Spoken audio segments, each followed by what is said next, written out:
Okay, so here we are with the next scene from Romeo and Juliet. It's not as high-tech as Mr. Reese's posh videos, but I hope you can get the same amount of information from it as he gives his class on Macbeth.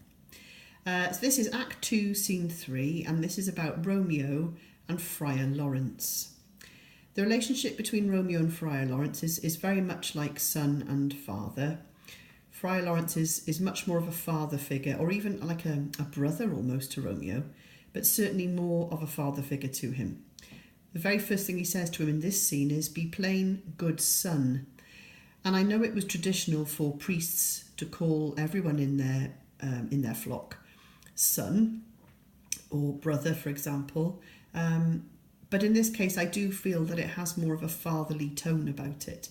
"Be plain, good son, and homely in thy drift, riddling confession finds but riddling shrift." He's asking him to talk to him honestly and simply like a son would to a father. And here you see Romeo in the next bit. He says, "Then plainly know my heart's dear love is set on the fair daughter of rich Capulet." Now in the first scene we studied, he wouldn't tell his real parents what was wrong, and yet he immediately tells Friar Lawrence what's wrong.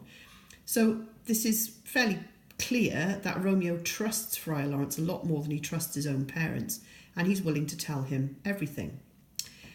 He's even willing to tell him all the details. So, for example, as I've highlighted here, when and where and how we met, we wooed and made exchange of vow, I'll tell thee. He's going to tell him everything. He's going to open up to him far more than he would open up to his parents or even his friend and cousin Benvolio. Friar Lawrence is not afraid to tell off Romeo, just like a parent would. Holy St. Francis, what a change is here. He's quite cross that Romeo can be so fickle and change his love from Rosaline to Juliet straight away. Rosaline, whom thou didst love so dear, so soon forsaken. Young men's love then lies not truly in their hearts, but in their eyes. He says that young men, boys, are only interested in women because of their looks. There's no deep feelings in them. So he's not afraid to tell him what he thinks. And that's even probably more like a friend or brother than a parent. But you can see how close their relationship is. And he tells him off and sort of mocks him a bit about the amount of tears, the brine, the salt water, the tears that Romeo has cried for Rosaline. And then all of a sudden, he's in love with someone else, Juliet. "Look, here upon thy cheek the stain doth sit of an old tear that is not washed off yet." He hasn't even finished crying for Rosaline, and all of a sudden he's in love with Romeo. So you can see their relationship there is very close, and Friar Lawrence isn't afraid to say what he thinks to him. I have highlighted more things here, but actually we'll just go straight over onto the next bit. Okay, this is going to slip off now, isn't it? There we are.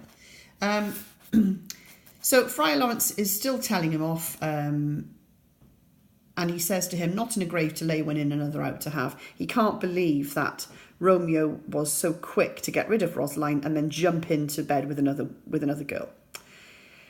When Romeo explains that he loved Rosaline, but Rosaline didn't love him, and yet Juliet does love him, Friar Lawrence comes off his high horse a little bit, and he says, "Okay, come, young waverer, go with me. In one respect, I'll thy assistant be." He calls him a waverer. Someone who wavers is someone who switches from one to another. So in a way, he's mocking him, making fun of him a little bit. But then he says, "This alliance may so happy prove to turn your household's rancour to pure love." The reason he's going to marry them is because he wants to unite the families. So he's doing this for what he thinks is a responsible reason. And at the very end of this scene, Friar Lawrence gives Romeo some very fatherly advice. Romeo's in a hurry to go off and get married to Juliet, and Friar Lawrence says, "Wisely and slow, they stumble that run fast." In other words, take time, take care, otherwise you're going to come across problems. So again, at the end of the scene, he shows his fatherly concern for Romeo.